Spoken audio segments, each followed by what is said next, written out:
जैसी हूँ।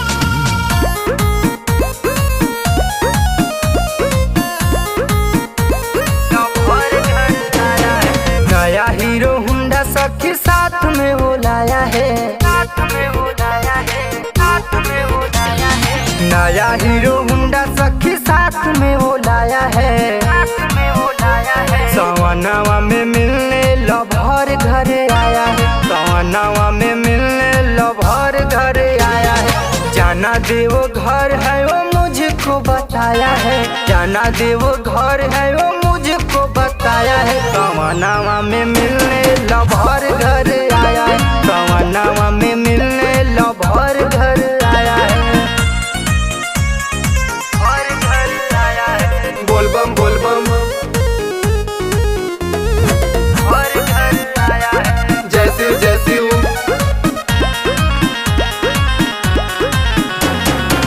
मुझे हीरो होंडा से वो देवघर ले जाएगा, बाबा विश्वनाथ जी का दर्शन कराएगा, विश्वनाथ जी का दर्शन कराएगा। मुझे हीरो होंडा से वो देवघर ले जाएगा, बाबा भोलेनाथ जी का दर्शन कराएगा।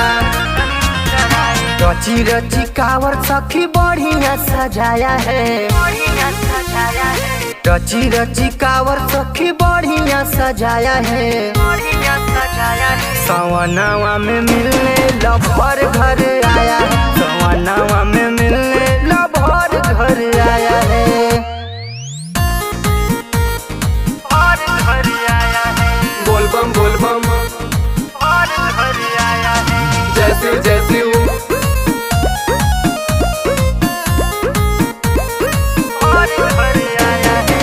चूड़ी हरिहर सखी हमको दिलाएगा, ठंडा ठंडा कोको कोला हमको पिलाएगा, चूड़ी हरिहर सखी हमको दिलाएगा, ठंडा ठंडा कोको कोला हमको पिलाएगा।